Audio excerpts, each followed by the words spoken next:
There's a thing in the Tao Te Ching when they say when the way is lost, which for those people who don't know, the way is kind of being in touch with the Tao, being in touch with the kind of way the universe naturally works. Everything that is here for a reason, and if we can try to look for the complementary aspects of those reasons, then that lessens the conflictual aspect of two systems or more being in close proximity to each other. You are listening to Tod Perry and Dr. Carl Totton on Psychologists Off the Clock.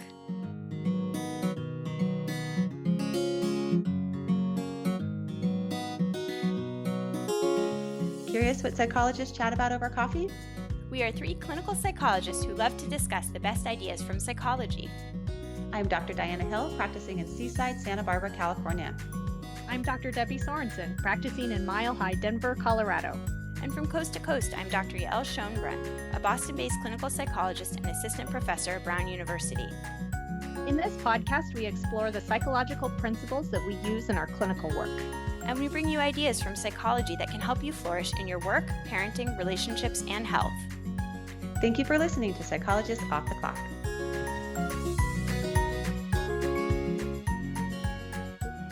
I somehow convinced the hosts of one of my favorite podcasts, What's This Tao All About, to join me for a conversation about Taoism and work-family conflict.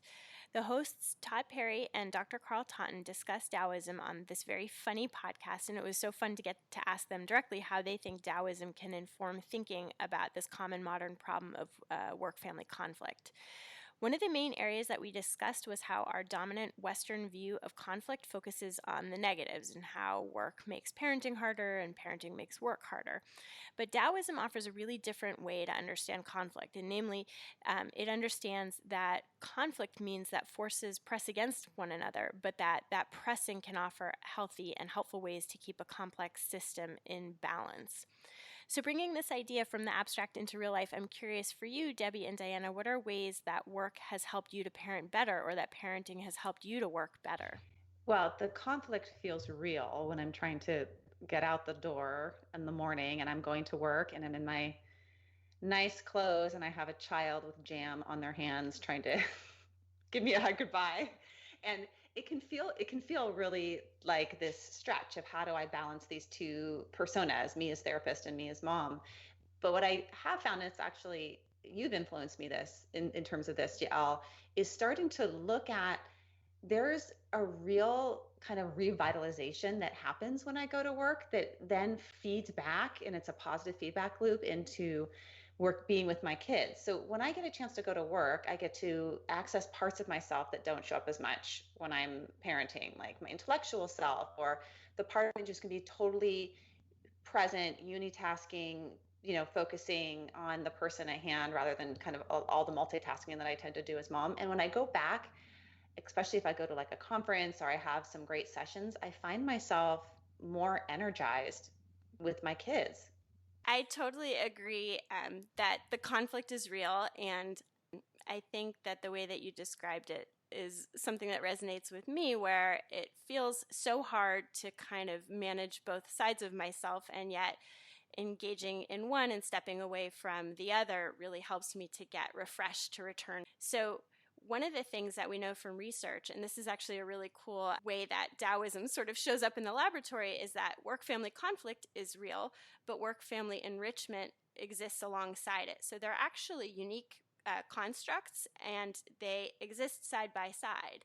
And when we have the conflict, it actually allows some of the enrichment to emerge all the more, but one doesn't really exist without the other. So it's kind of a cool thing to recognize that there is conflict, but that's a part of what allows the enrichment to come to the fore as well. Debbie, how about you? How does parenting help you to work better, or work help you to parent better?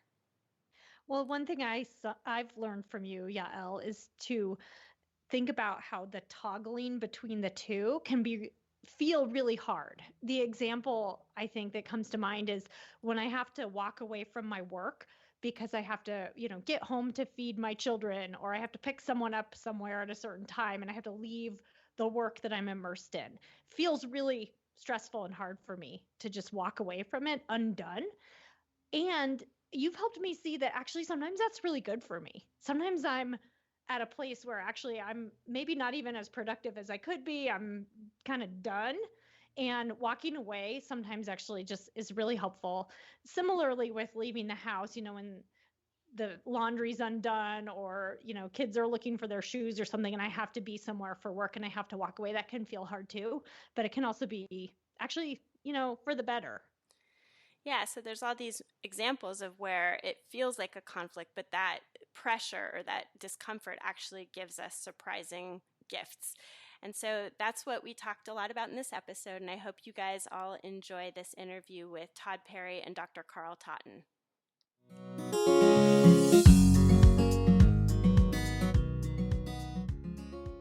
In this episode, I will be talking with the hosts of one of my all-time favorite podcasts, What's This Tao All About?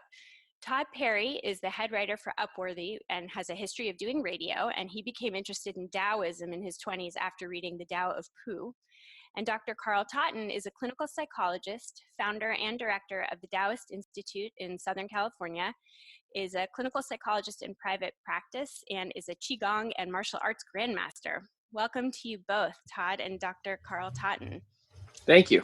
Thank you. Good to be here. So I was exposed to your podcast by my brother, who was very interested in Taoism and who got me really interested in Taoism. And he started listening to your podcast and said, this is a great way to learn more without needing to leave your house or go on a weekend retreat, which I don't have time for because I'm a working parent. And that's actually the topic that we're going to talk about today, is the topic of work-family conflict, a pervasive modern problem.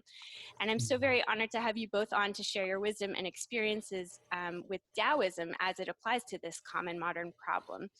So I'm hoping that you guys can start us off by sharing your pathway into doing this podcast, to just kind of explain what brought you into creating a podcast about Taoism. Tod, you want to get us started? Yeah, I guess this would go back to, I think it dovetails really nicely with the idea of work balance, because anybody who lives near the Los Angeles area knows that you could be subject to bone-crushing, debilitating traffic. Like I know in Boston you deal with weather, probably. That's a problem. That's a hindrance. In LA, the weather's fine, but traffic is a big deal. So I was living in Long Beach, California, and driving to Venice, which was like 2 hours and 45 minutes out of my day. I was working in advertising, and it was kind of killing me. And at the same time, I was kind of stressed and tired, and 35 years of age, you got the house, wife, the whole thing. And I realized I kind of lost my focus on spirituality and stuff, which I was really into in my 20s, and I read tons of books. And I used to study at a Taoist temple under a guy named Derek Lin, who's written some books. And so you kind of realize I kind of lost the way to get, to put a Taoist spin on it. So one night I was looking for a Taoism podcast to kind of reacquaint myself with these ideas and reapply them to kind of reorient my life and get back on its axis. And I couldn't find anything, or anything that was really that kind of well produced, or anything that was really going to scratch the itch. So and I have a background in radio, where I worked for CBS for a long time at the station, which had like Howard Stern and Adam Corolla and all these guys. It's like a talk radio station. So I had done podcasting and produced podcasts for people. So I had that background. So I said, oh, geez, why don't I just do it? And I was like, this is a great way for me to force myself, in Taoism, we talk about a thing called Wu Wei, which is like non-action, right? But it's not doing anything. It's doing things in an effortless way. If I have this desire to learn about this, podcasting is kind of my medium. So it'll force me to learn about this stuff. And then also it'll create something that other people can enjoy. So I Googled for a Tao master, which is like, you go to Google, find a Tao master. And guess who popped up with Dr. Totton. And the greatest thing was that when he responded to my email immediately. And in our first conversation, I thought he had a great sense of humor. And I was like, look, if we're going to do this, it was only supposed to be 12 episodes, which is funny. Is that right? Oh, that's so cool.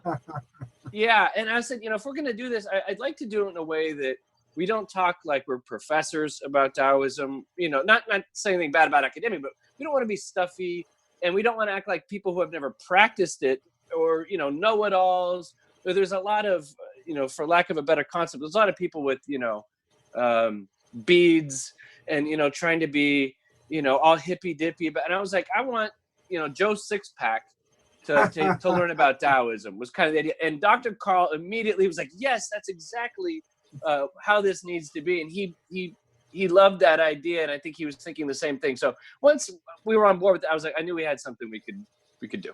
Yeah. That's so cool that you just Googled and found sort of your cosmic match.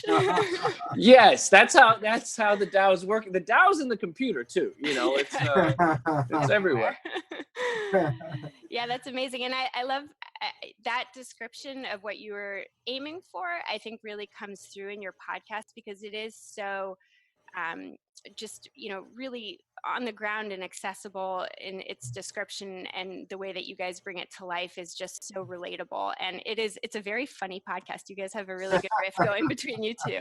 So I love it. Yeah, and I have beats too. Oh yeah, okay. Well, he's holding up his beads right now. I have my not to make fun of your beads, Dr. Tod. It's the fashionably spiritual out there. If anybody in the LA area knows, you see them, with the Gandhi tote bag at the Whole Foods. We were trying to, try to be real about it. No matter what, you still have to be cool, right? That's right. That's right. And and as we began talking, we're trying to come up with a name for the podcast, and we were thinking about some things, and then I mentioned a story years ago. I was just sitting in my school here, and an old man was walking down the street, and I think it was a hot summer day, and I think he just wanted to get in out of the sun, and he wanted to sit down for a few minutes because he was walking home. He had a cane, and he was at least 75 years of age. And so he came in and he said, can I sit here for a while? Because he was kind of panting. He was tired. I said, sure, have a seat. How you doing? He says, oh, I'm tired. And then he said, what is this place? I said, well, this is a martial arts school, and I teach Tai Chi and meditation and Kung Fu, things like that. He says, but what's this word, this Tao? What's this Tao all about? So I start to explain about Taoism. It's a Chinese philosophy, and it involves balance and harmony, and trying to keep everything in balance so we can have a more whole and complete life, and so on and so forth. And he kind of looks a little puzzled, and he goes, well, but that's interesting, but what's this Tao all about? And he just kept and so that became the title of the show. And it also became kind of our true north of trying to figure out what's this Tao all about. And I don't think we've got it yet, but we've come close a couple times. And I think the closest we ever got, the mics weren't turned on, unfortunately. I remember we were like, oh, we just figured it out. We can quit. Maybe when we figure it out, we'll quit. But until then, we'll keep going. Yeah. Well, there's so much to explore. I mean, I think that what's cool about the podcast is that you sort of take on the various chapters of some of the seminal texts, mainly the Tao Te Ching, and you really apply it to all these, really interesting and important issues in modern life. And, interestingly, many of the modern issues were the same as they were way back when, 2,500 years ago, the Tao Te Ching was first written. So one of the things that I think is a really central tenet of Taoism is its view on conflict, its view on sort of what it means to have two forces that are existing in opposition to one another. And when we talk about the conflict between work and parenting roles or work and family roles in our modern society, I think we label it a conflict, and we label it in our Western view as something that's negative and needs to be eradicated. And Taoism has a really different view of conflict. So I was wondering if you guys could sort of introduce that different way of thinking to our listeners. Well, I'll get started here. I'll take a crack at that and take a swing at the bat, so to speak. One of the central tenets of Taoism, as we all know, is something called yin and yang, which is a set of complementary forces. And everybody has seen, the circle, and it's half white and half black, and there's a wavy line in between. Yeah, it sort of looks like two fishes hugging or something. Yeah, the twin fishes, so to speak. And and within the dark side, there's always a spot of the light. And within the light side, there's always a spot of the dark. So these forces are said to kind of interpenetrate each other. Many people think of them as being in opposition or opposites, but the Chinese really do not. They really see these as complementary forces that encompass all that we are as human beings and all that the universe is as a complete system. And so it's really a systemic approach to seeing how forces which have to coexist, because we're all in the same universe together, if we don't coexist, then there's conflict. But if we realize that everything that is here for a reason, and if we can try to look for the complementary aspects of those reasons, then that lessens the conflictual aspect of two systems or more being in close proximity to each other. And I think that people, I truly believe that each individual is kind of born or incarnated into this existence for a reason. And there's never been any two people exactly alike on Earth. And so, that uniqueness, I think, allows each person to make a contribution. Now, when you have a family and at the same time, you have this kind of intrinsic part of yourself that is looking for expression. Part of that expression, of course, might be raising a family, contributing to the future of humankind by raising a being, a little kid who's going to be able to integrate and interact with the rest of the world, hopefully in a really creative and smart and caring way. And at the same time, one might be a musician or an artist or a steel worker or a teacher or doctor or nurse, whatever one does. And so somehow all of these different aspects of who we are allow us to, one, express the different dimensions of who we are, but yet hopefully we can integrate them in such a way that we don't feel that we're having to sacrifice one for the other.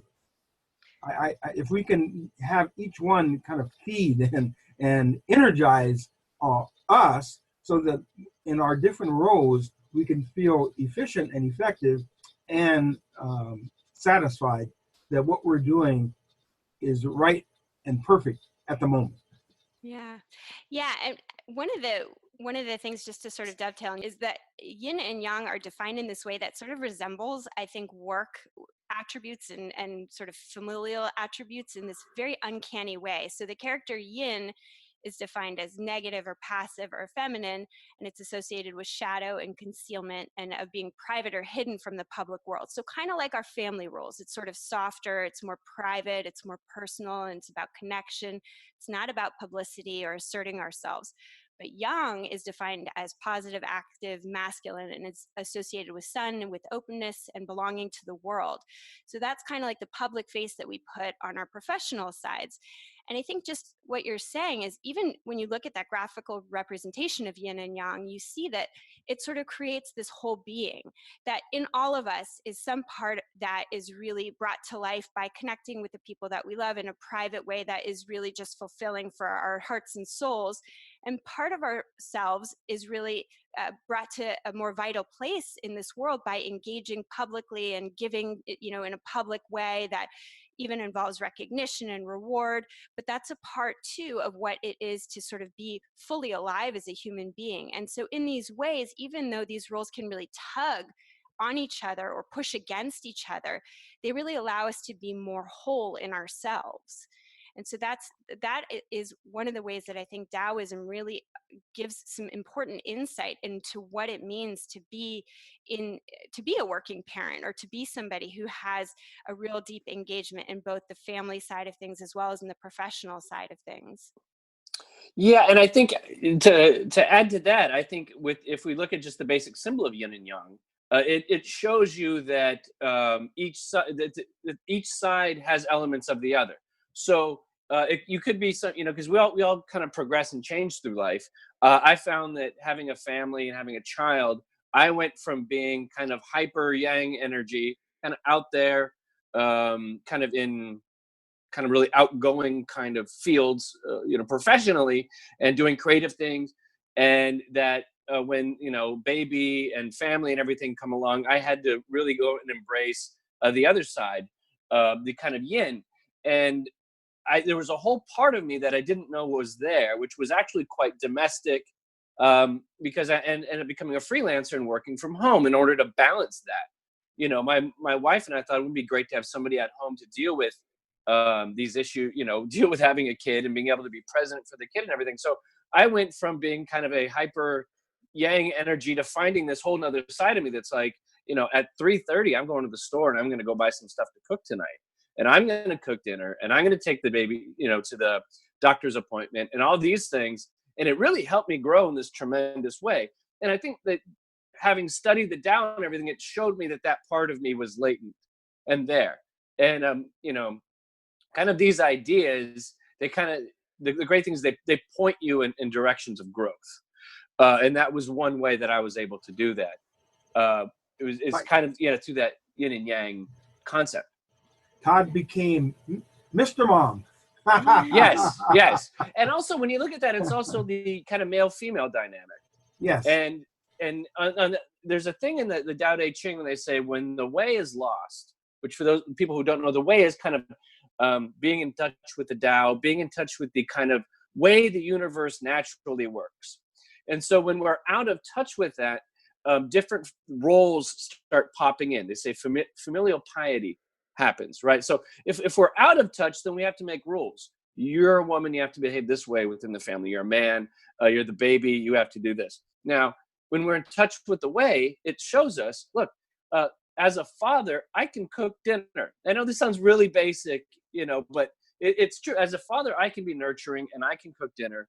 I can do all these things. I can have this side of me, and my wife can feel comfortable working later and coming home. And we can all feel comfortable in that dynamic because it works for us, because it's, and the way says that when you lose that, then you have to go to these familial harsh structures. And we've found success in kind of eschewing that for now. So who knows? So that became that's been a really big point. And also I think that as a man raised in this society, even though you want to be progressive and all this stuff, there's part of you which does feel slightly threatened in a way, and you have to overcome that. And then with that, there's growth, Yes. Yeah, and I think that sort of speaks to it's sort of like another illustration of how this idea of conflict from a Western perspective is seen as negative, whereas within Taoism, it's really seen as an opportunity to grow and find new harmony and sort of re-identify what the natural order of things is so that you can work within it. So that those kind of tensions aren't necessarily seen as something that need to be eradicated, but rather something to be curious about, to explore, and then to work within.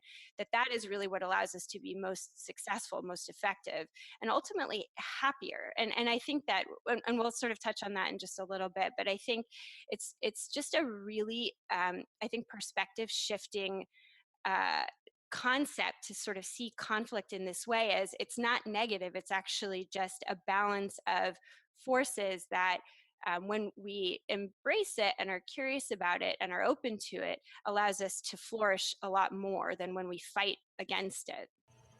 Yeah. Yes, the soft overcomes the hard. Go ahead. Yeah, I was going to say, one of the things that, Taoism is considered a nature philosophical system, or even a nature religion, it's been called sometimes.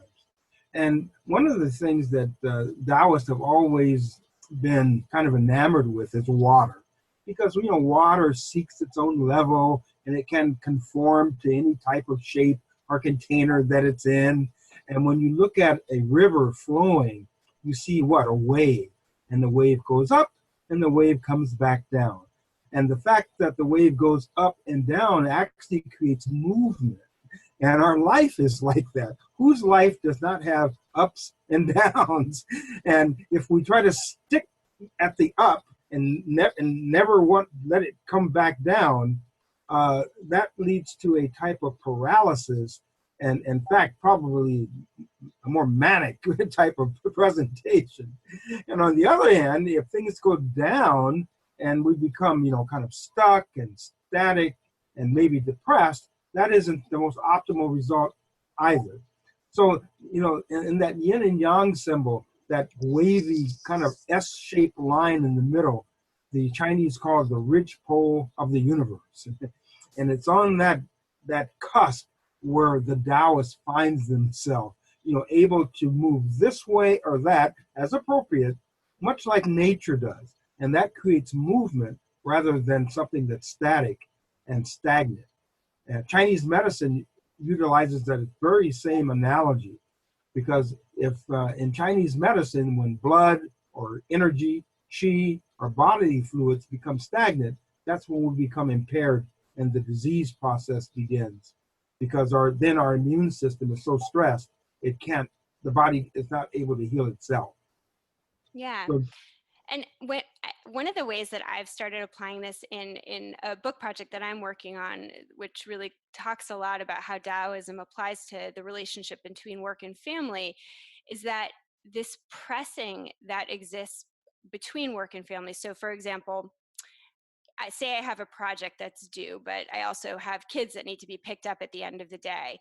And it can be a frustration that I don't have enough time to finish the work that I need to do, right? And working parents often feel that pressure. Oh, I have so much to do, but I can't just leave my child at childcare. They need to be picked up. So you interrupt yourself, and on the one hand, it can be seen as a negative. Oh, why doesn't my provider offer extended care? Why isn't my partner stepping in? Why isn't my workplace more flexible, or my client more flexible?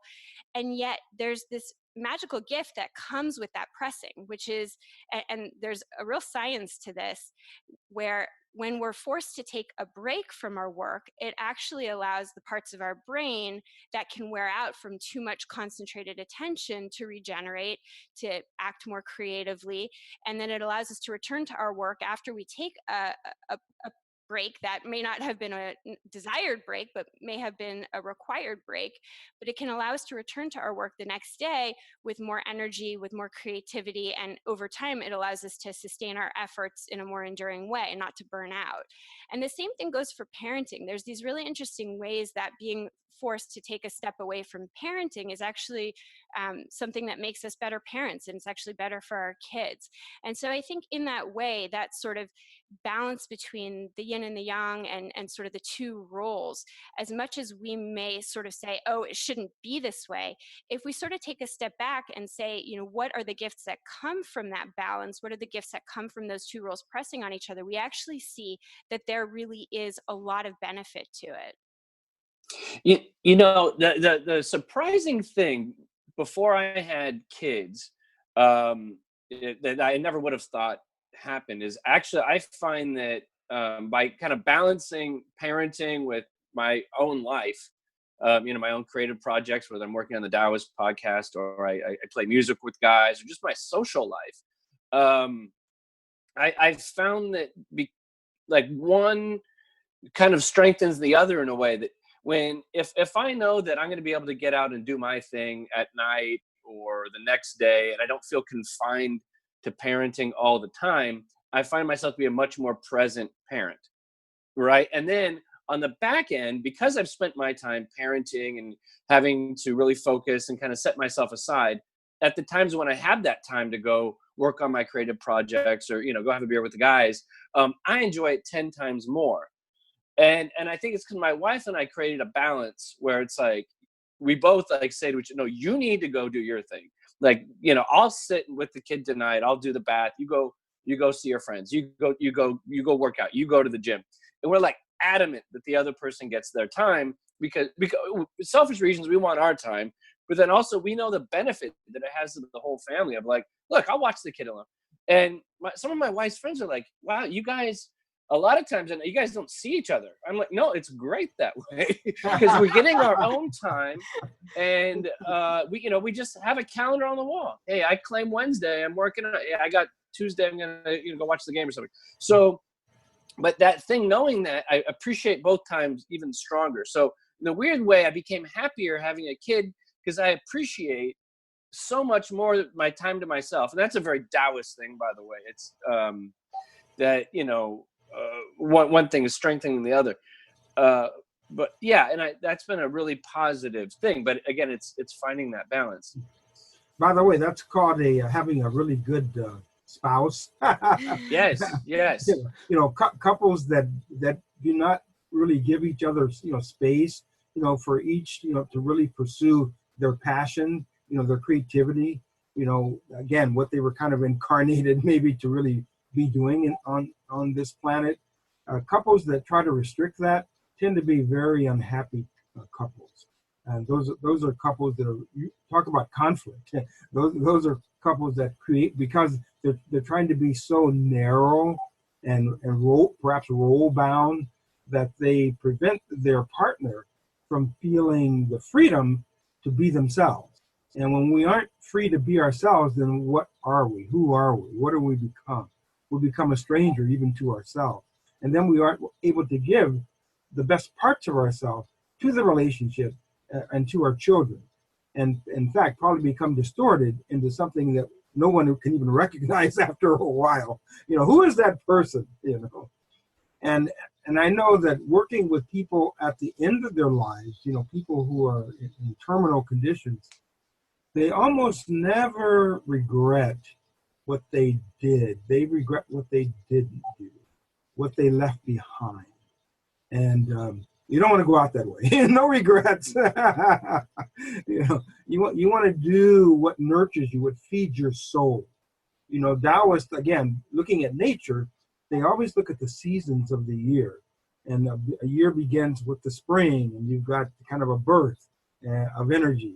And then there's a summer, you might say, where, things kind of heat up and eventually, of course, move into the fall, where things are at their fullest expression.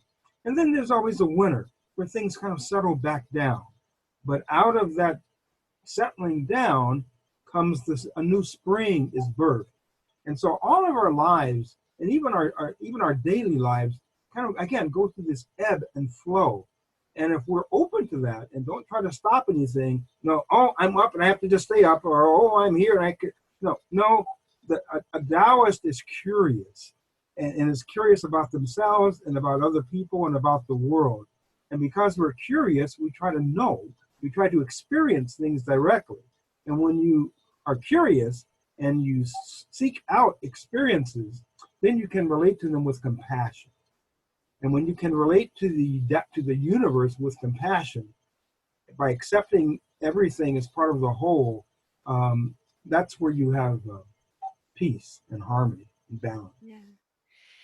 I actually remember one episode, this was a while back. I don't remember at all sort of what the main topic was, but I remember, Tod, you talking about your wife and sort of her Tao and accepting her way in, I can't remember, it was some way that she tended to respond to you. And it kind of reminds me, so I do a lot of couples therapy, and I sort of, as it applies to like the work family conflict, it's interesting because I think that it sounds like you, Tod, have a pretty nice situation in terms of the way that you and your wife are able to take on certain tasks and give the other person freedom to pursue what they want. But I also think that there are certain like attributes that exist within partners that are not necessarily a partner not being giving, but like there might be a partner who's very introverted. And so at the end of the day, they just kind of want to have a little bit of alone time, and that may be difficult for the other partner. Or there may be one partner in a couple, or sometimes both partners in a couple, that have a lot of demands, work demands, and so there's not a lot of flexibility to work with. And so I think even in those kind of systems, just as Dr. Carl Totton was mentioning, it's sort of like having curiosity about the individuals and the attributes and what the system allows for and what it doesn't allow for, and what that allowance or not allowance kind of creates in terms of possibilities, and then working within that. And I think having that compassion that Dr. Totton was talking about as you approach that curiosity of the individuals and the circumstances allows you to more effectively work within it. Because I think when you sort of approach, oh, well, my partner's not giving me, or my workplace isn't providing, and you sort of come at it with this frustration or resentment or irritation, it actually interferes. I mean, in some ways, we want to not just be settled with whatever is. We want to keep working towards progress and dismantling antiquated social infrastructures that are, not just in terms of like gender expectations. But I also think that having a little bit of like equanimity, like it is what it is, and we need to work within it. And the more we approach it with that friendly curiosity and acceptance, the more effective we are in working with it. Again, whether it's our partner or anything else. I think it goes to the first chapter in the Tao Te Ching, which is like when we gaze upon the mystery with some type of expectation, we're only going to see the manifestations of it. But if we gaze upon the world, completely seeing things as they are without any kind of bias, then we end up seeing the mystery behind it. So I think that when we go into things with that kind of attitude, we can end up seeing the truth in the situation, and we can see all the flaws internally, and then get through it. Yeah, I agree. Absolutely. One of the projects I'm working on right now, for all of you parents out there, it's called Everything You Should Have Learned in Kindergarten But Didn't. P.S. It's never too important. P.S. It's never too late. That's good. I'm just thinking if we were raised kind of knowing a lot of these laws and understanding, that how people can connect and flow together and just all of the I think that in this society we seem to be raised a lot by the media, basically. We're bombarded by media 24/7, and then we have social media now, even more. So even on your off time, you're still hooked and connected to media. We get bombarded by our friends. I know, and so, but flowing through media are all sorts of assumptions and expectations and limitations and demands. Some spoken, some unspoken. And in the midst of all of that, each one of us has our own Tao, individual and collective Tao, that we're unfolding. And that is something that I'd like to, in my book, really support. Really teaching some of these natural laws that have always been a part of reality, but is often very elusive because other agencies, sometimes literally, with other agendas, are impinging on that all the time. Yeah, I mean, I think that what's so prominent in our media, but just in our modern expectations, is that things shouldn't be so hard, that our technology and all the progress that we've had should make things like parenting much easier, things like working much easier, and certainly the balance between them much easier. And I think that there are just realities. I think there are challenges in parenting that no matter what kind of technologies we have available to us will exist, and it's good that they exist. Those challenges are a part of what allows parenting to do what parenting must do, which is to, raise and then release these small creatures that we bring into the world. And the same thing goes for work. The challenges are a part of what make it productive and rewarding and sort of, what it is. And there's a Tao to everything. And we each have a Tao. And I think once we sort of drop our expectations about what we wish it could be, which is all easy all the time, and recognize the value of it not being that way, it actually it's sort of paradoxical. It just makes it that much easier. I think dropping those expectations for it to be easier actually makes it easier. It's a very sort of counterintuitive thing. Yes, and every child, as you know, has their own unique essence, their own unique personality. If you have 6 kids, all 6 are different, right? They come with their own temperament, right? Yeah. And so, some are more naturally expressive and young, and some are a little bit more quiet and and more introverted into themselves. And some are very changeable. Some are very curious, Some are constantly trying to deconstruct everything they touch, right? Pull it apart and see how it works, right? And so, Right. And so that is, your child becomes your teacher, right? They're teaching you adaptability and Absolutely. flexibility all day long. Yeah. And so you might say every child is like your own little Lao Tzu, right? Teaching you the way. I love that. I realized after having a kid, it's if you want to quickly know all of your flaws, have a child, because it's like a mirror. It's like there are certain maybe things that you could kind of skirt by in life and not have to really address. You have a kid, man, you better address it, or else everybody's life is going to be miserable. Yes. I likened it to the TV show Bar Rescue, where they have a bar and then they go, okay, to see how dysfunctional these people work together, let's invite 100 people in tonight and we'll see all the flaws and then we can fix them. That's what I see having a child is like. And it's forced me to grow in many ways and get better. And then also, hopefully for the better. I think so. At least then, I've grown and learned new things. You're going to have to write a book on that, Tod. Absolutely. The Tao of child rearing. That's right. I know this. I know there should be. I think the thing is I think after obviously doing this show and studying the Tao for so long, you get to a point where you don't realize how profound of an effect it has on you, but you kind of see it in little things when you're parenting, when you kind of just let a kid be and explore and do his thing. And then sometimes when you fight the urge to punish, because that's part of our control, right? And the Tao is all about, like, you want to try to put the least amount of external pressure on the world and try to control as possible in order to have the best results. And that's kind of the way that I think the Tao flies in the face of and is an antidote to Western thinking. That sometimes you have to just let the kids have a natural consequence to his behavior. You know what I'm saying? Like, okay, you did that. Now you fell. I don't need to give you a timeout. You got a skinned knee. Now you know not to fall.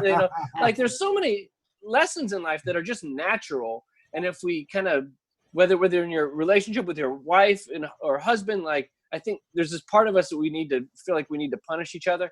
Like, oh, you got a parking ticket. Now I need to get you a lecture on why. No, I got a parking ticket. We got to pay. Like, it has this natural consequence. I don't need my wife to yell at me about it, or I don't need to yell at my wife about it. She made a mistake. Absolutely. And it's the same with my kid. You skinned your knee. There you go. Now you're walking around with a bum knee. Be a little more careful. And I think that's definitely part of the Taoism. Yes. Part that I add to my parenting, definitely. Yeah, well, and I think that sort of harkens back to that concept that you were talking about earlier of Wu Wei, which is sort of this idea of effortless action. And what's interesting is there's a really solid science behind that, both in the parenting literature and in the work literature. So when it comes to parenting, there's this modern ethos of intensive parenting, that we should do more, we should enrich our kids, we should constantly be, teaching them and exposing them to things and providing them with discipline. And actually, there's a very solid base of evidence that suggests that doing a lot for our kids is counterproductive, and actually giving them more freedom, giving them independence, giving them opportunities to fail and encounter those natural consequences, whether it's the skinned knee or forgetting their lunch and being hungry that day, or getting cold when they don't want to wear their jacket outside, not in LA, but here in Boston. Yeah. That those things are actually better for the kid than us acting on their behalf and and yet there's this cultural pressure to always do more for our kids that is really counterproductive. The same thing goes with work. We have this idea that we should be ever available to our clients or our bosses, and that we should it's sort of like the Malcolm Gladwell 10,000 hour rule. It's not his study, but he talks about it in his book Outliers. Mm-hmm. And actually that is counterproductive, because we sap our energy and our creativity and we burn out. And that is far more destructive than saying at the end of the day, I need to turn off my technology. I'm not going to be available until I come into work tomorrow.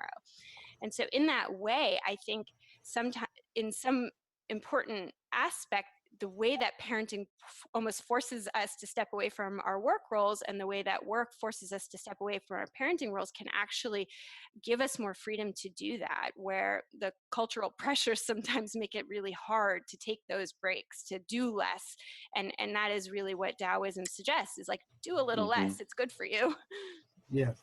My teacher always says that. Do less. Do Yeah. less. Because Yeah. here in the West, we're always trying to do more, more, more, more, more. And even in the book, the book of the Tao, here it is, the Tao Te Ching, the Lao Tzu in there actually says, there it is again, Lao We've got a Tzu, couple copies on There we go. one of the things that Lao Tzu says, he's really giving advice to leaders of nations. And he says that the ideal leader rules so efficiently that the populace hardly even knows he or she is there. They take care of business, everything works, everything kind of runs on time, everybody has their needs met, and nobody's going hungry, people aren't fighting because they're satisfied and they're able to make and express their own self, their own way, their own Tao. And the leader doesn't have to be out there blowing their own horn every day and saying, look what I'm doing for you. They hardly even know the leader exists. The leader becomes almost invisible. He says that's the ideal leader, the one where you don't even realize that they're there. Yeah. How different from our current reality. Truer words were never spoken. I think the thing that struck me most when I first kind of came across the ideas of Taoism, and I kind of use this term for people who are just listening, not really familiar with it. I found it so completely freeing that the Tao and the ideas in Taoism, when I first read them in the Tao of Pooh by Benjamin Hoff, was it like this book? It was like the antidote to Western civilization. And it's not saying Western civilization is bad or terrible, but there's all these kind of precepts we have just naturally growing up in like this, matrix that we don't even question. And this book sat, and the Tao Te Ching does the same things. It shoots holes and all these things, like saying, hey, the moment we're born, we're told, hey, man, there's this great reward out there. And the moment we get that brass ring, we're going to be great. Whether, you're going to graduate elementary school, and then you're going to go to high school, and then you're going to get into a college, and then you're going to get a job. And now you're spinning that hamster wheel in the rat race, and eventually you're going to get that raise and be happy. Or you're going to get that partner and be happy. You're going to get that house and be happy. Oh, and then you're going to retire, and that's when you're really going to be happy, and then you die of a heart attack, right? And it's that being propelled by that anxiety of future thinking that, Lao Tzu says that those who live in the future are, anxious, and those who live in the past are depressed. But it's like, no, that great reward doesn't exist. You have to enjoy the present moment. And that was a huge thing to learn at 20, at a time when it was like, you need to succeed in this, succeed in that, and that's when you're going to be happy or whatever. And I had parents that did nothing but talk about the day they retire from the age of 35, and probably missed out on all this joy in life because they were focused on, oh, eventually I won't have to work or whatever. It's like, maybe get a different job, But it's all these things. This is going to make me happy. That's going to make me happy. No, it's like, all you have is right now. And as Dr. Carl always says, life is an inside job. Once, and it's a completely different way of thinking when you just look out, the materialism out there and everything. I mean, that I found that Taoism kind of undermines all this basic stuff that we were thinking, like, you have to try to control things. It's like, no, actually, not trying to control things is totally fine. Once you're confident in the way this Tao works, you can let go of all this kind of stuff. And you can let go of trying to project yourself to others as being a certain type of person.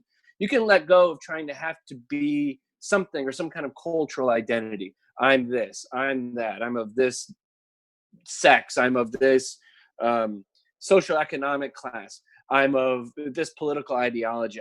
All these kind of things we try to lump on ourselves to give us artificial personalities or whatever. That there's something deeper. going on, and we can get in touch with that. And life is much more rewarding when we shed all this kind of stuff we've been burdened with. Yeah, absolutely. I had actually written down this quote from the Tao of Pooh that I think embodies exactly what you're talking about, and I think you're actually referring to. But it's he writes, Benjamin Hoff writes, it's really the process that's important. Enjoyment of the process is the secret that erases the myths of the great reward and saving time. So I think that it really is just so it's such a light bulb when you can kind of wrap your head around that idea that you don't have to do anything, you don't have to be anything, you just have to be in the moment and find the joy of the moment. And sometimes the joy of the moment is sort of appreciating that it's hard and that it's challenging, but that there's growth and learning that comes along with it, and that it's not necessarily comfortable, but that there's gifts that accompany it. So I think it really is just a shift of perspective that is so freeing. Yeah, and it helps you embrace calamity too, because if everything was always going good, then we set a new baseline of where good is, right? Like if you got $1 million, you know what I'm saying? Like it's like the money thing, right? Like more money, more money, more money. You're never satisfied. Once you have $1 million, you want 5 million. And the same thing is with almost joy in life. You get to a certain level of just comfort, not necessarily material, but just comfort in life. And something very small that's unimportant will totally throw you off your game. But you could be somebody who, is living a much more difficult life, and that kind of thing isn't going to throw you at all. Right. It doesn't matter. So it's like we get locked into these kind of baselines. And I think the Taoism helped me embrace when something bad happens. I'm like, cool, something bad happened. So now I'm going to appreciate the good more. These things balance out. Like, oh, I didn't get that job. I remember one time there was a job I really wanted and I didn't get it. And because of Taoism and learning about that, I was like, cool, I failed. Now I have room to embrace something good happening. Or, you know what, Tod, life isn't just always on the upswing, So, and I think it's a much different perspective than this constant gain-loss game we're playing with ourselves. And everything at that point, of course, becomes a learning experience. Right? It isn't that this was so good or that was so bad. As long as we learned, then it was beneficial, no matter what its outward configuration. We learned something. It contributed to our growth. Again, remember those ups and downs, right? The wave kept moving. And as long as you're moving, you're okay. Yeah. That's another part of Taoism, is that when things are alive, they're moving. When things become stagnant and stop, that now it's heading towards decay and death. Yeah.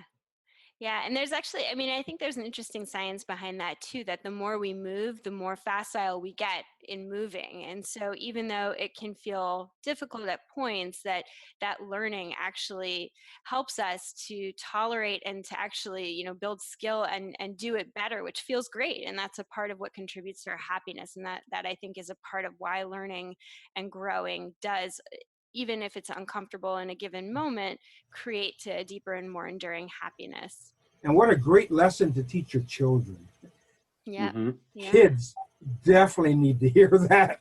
Yeah. For sure. So one of the things that I wanted to ask you guys is about this sort of pausing in the busyness of life, because I think that is such a challenge. So, there's so much to do if you work, or if you parent, or if you do both. And I'm curious, from your perspective, what does Taoism have to offer in terms of like practical approaches to dealing with the madness of busy modern life? Well, and of course, that's where meditation comes into play. And meditation, by the way, it doesn't mean that you have to go up on a hill, a mountaintop, and sit in a temple or something, although that's sometimes very nice. Right next door to my school here, I actually have a Taoist temple. That's where we record the show, What's This Tao All About? And it's really nice and very spiritual in there. But you don't have to be there. Our body is our temple, really. But we have to be able to slow down. If the mind is racing and the body is racing, and we've triggered that distress response, that fight, flight, or freeze response. As you know, there's things going on in our neurochemistry that don't allow us to really be fully healthy and fully aware even. You know, our limbic system gets triggered and we're in the emotional brain, which means that the higher centers, the more creative centers, the problem-solving centers are actually cut off. And we're not at our best. So we need that downtime, you know, again, that yin and yang. We need to go down, relax, be quiet, because that allows us, as you mentioned earlier, to renew and refresh, which then gives us the energy to move forward and express ourselves in more creative ways. So that giving ourselves space to just kind of slow down and really be in the moment and rest is very important. Yeah, we I think it's like episode 7 or whatever on our show. I think we do 2 episodes earlier on where we talk about meditation and meditation practices. And I, you know, and the great thing is meditate, for people who don't meditate, meditation has so many benefits that you didn't know were going to come, right? It's like you do this thing and then you get it's like Amazon, you get this gift in the mail later. Right, like, oh, I ordered that. Cool. I didn't know I was ordering it. Oh, When I now was it sitting sounds there. appealing. Yeah, exactly. Hey, we're selling this. We're selling this. It's become my new book. Meditation's like Amazon. And I found that it helps with work-life balance, and that meditation, and again, as Dr. Carl said, you don't need to be, you know, on a mountaintop to do it. As they say, Alan Watts said, the Zen, you know, the only Zen on a mountaintop is the Zen you bring with you, right? Mountaintop's the same as sitting on a subway. But if you, I find that if you just block out, like everybody, the thing is everybody has time to do stuff. It's just when you say I don't have time, you say I don't want to do it, right? So I found that, speaking of a mountaintop, I do bathroom floor meditation where I get out of the shower and then I put my timer on my iPhone. Could be 5 minutes, could be 8 minutes. And I sit on the bathroom mat and I meditate there, because it's Wu Wei. It's just part of the implementing it in the approach to your day. And meditation techniques are very simple. And you can find out on our show about how to do it, or you can pay Dr. Carl and I $1,200 to come out to your house. I'm joking. like the guys, what's the TM guys? And that gives you build inside with meditation a natural pause. It's crazy. Like the big thing is that I learned is you stop reacting to life and you start responding to life. There becomes a latency between that person just said something and it aggravates you. You saw that on Twitter and it aggravates you. Or your child just did something that sends you into a tizzy. And the more you meditate, the more you build up that kind of latency, that buffer to life. And that buffer doesn't make you kind of doesn't take you off your game or make you like too facile to where you're not interesting or you can't achieve anything. But it does give you that buffer to better respond to things. And I found the crazy thing is that meditation built something in my brain where I can now, like old man style, like sit and look out a window sometimes for like 10 minutes, like just having a cup of coffee, like not needing to look at TV or whatever, and appreciate and be in the moment and appreciate just looking at the trees and everything. And dear Lord, if someone would have told me that 10 years ago I could do that, I would have thought they were insane. So I think the meditation, you know, it's an obvious thing. Oh, meditation is great. No, it really is great. And it does build those things. We should all do it more often. Another thing we should have learned in kindergarten. Yes. Now they're starting to teach it in kindergartens, but they are only in certain lucky communities. But what I love about your podcast, and also just how you guys generally talk about meditation, is that again it becomes a lot more accessible if you sort of bring it into real life, you know, on a bathroom mat, or you know, even while you're hanging out with your kids, putting them to bed, just, you know, take that mindful pause and bring yourself into the moment. And I think there was one episode, I can't again remember exactly when you aired it, where you talked about this book 10% Happier, and Dan Harris, and in his more recent book, Meditation for Fidgety Skeptics, he does a great job of talking about how you can bring meditation into a busy, full life. And by the time this episode airs, we'll have aired it, but I actually had the opportunity to speak with Jeff Warren, who was one of the co-authors on the Meditation for Fidgety Skeptics book. And he does this great job of bringing in meditations that perfectly apply to the working parent life. Like he actually has a reality TV meditation where you just kind of sink into the couch right before you turn on the TV. You feel the couch, supporting your back. You really luxuriate in the moment of just kind of letting go and being, in your body at the end of the day, tired, but sort of enjoying the peace of pausing in that moment. So it doesn't have to be, something that is so official. And I will speak from personal experience that I actually have a really hard time building in a sitting practice, and I barely do. I do it like, once or twice a week for a few minutes, but I try to bring in that mindful pausing at various in my day where I'm doing something meaningful for me, or sometimes even just frustrating for me. And I just try to sort of pause and observe sort of what's happening in my body, what's happening around me. I try to enjoy the moments that are special, like with my kids, or when I'm doing something professionally related that I find really, rewarding. And when I'm frustrated, I just kind of pause and observe sort of what happens in my body. And again, kind of like what Tod was saying, it gives me the opportunity to respond rather than react, and to have that opportunity to kind of be a little bit more intentional about how it is that I want to respond. Yeah, one of the things that we've shared on our podcast, very simple way to meditate is, we could all do it right now, in fact. Yeah, give us an exercise. Every environment, every room has its own feel, its own unique ambiance. And a very powerful way to meditate is to just stop for a second and notice, what does this room feel like right now? And don't label it. Don't say, oh, it feels like this or that. Just say it feels like this, whatever this is. And then the next skill is when you leave that room or that environment, notice the change as you go from one room or one environment to the other. Noticing the ambiance of where we are, and then noticing the change in the next ambiance will sensitize you to levels you won't believe. You'll develop the wisdom of a sage without even knowing how you did it. Yeah.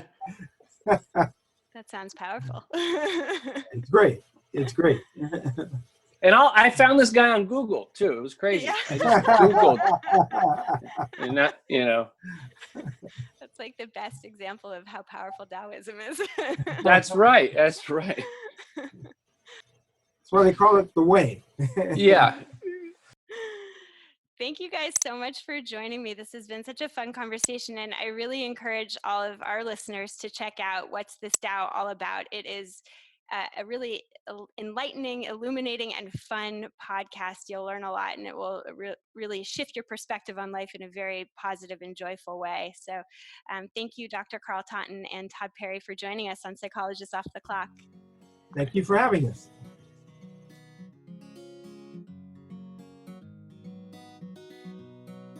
Thank you for listening to Psychologists Off the Clock. You can find us on iTunes, Facebook, and Twitter. This podcast is for informational and entertainment purposes only and is not meant to be a substitute for mental health treatment. If you are having a mental health emergency, please dial 911. If you're looking for mental health treatment, please visit the resources on our webpage. Our website is www.offtheclockpsych.com. That's www.offtheclockpsych.com.